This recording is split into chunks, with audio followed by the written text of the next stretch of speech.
So, okay guys, eto another day, another vlog tayo mga guys. At ayan, uumpisahan ko yung aking vlog doon sa paghatid kay Gino.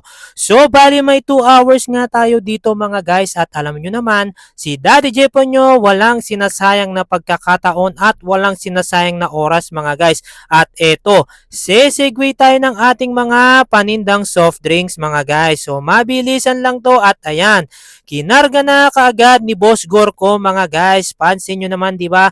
Ibang magkamada talaga si Boss Gorko. Kaya salute sa'yo, boss. And shoutout na rin na aking Boss Gor. At ayun, yan yung aking mga pinamiling soft drinks mga guys. So kakaunti lang naman yan. Pandagdag lang mga guys para lang talaga hindi masayang yung ating oras. So after nun, may time pa tayo dito. Yan.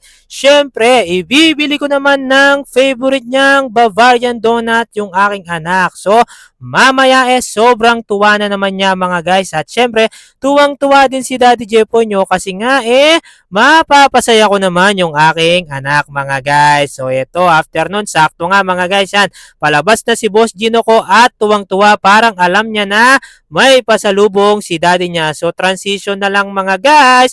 Boom! Pagdating namin, nakatulog siya, hindi man niya nakain yung donut. So ayun nga mga guys, pagdating si Daddy Jepo nyo diniskarga na yung kanyang mga pinamiling soft drinks. So yan, tuloy-tuloy na naman tayo mga guys.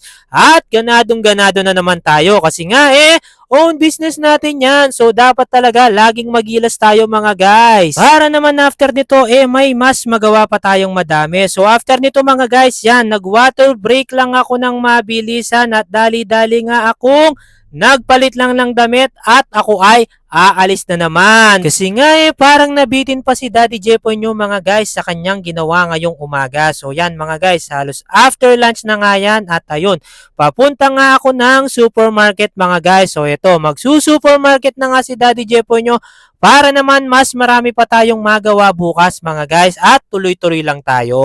Grabe lang talaga mga guys, up until now hindi ako makapaniwala sa aking sarili mga guys. Talagang na-practice ko itong mga ganitong habit mga guys sa aking sarili at sa aking negosyo. Ginawa ko lamang itong basic kasi nga gustong gusto ko yung aking ginagawa. At mabilisan na lang mga guys yan. Hindi ko na halos na vlog yung aking pagkuha at nandito na tayo sa pagbabayad. Baka kasi mainip kayo mga guys. So after nun yan, dali-dali lang talagang kinarga ni Boss Joven ko yan. Shoutout na rin sa'yo pare ko. Maraming salamat. So after nito mga guys, yan, pabalik na tayo ng bahay at sobrang saya na naman ni Daddy Jepo nyo kasi nga naging productive na naman tayo ngayon. So another achievement in my life na naman. Wow!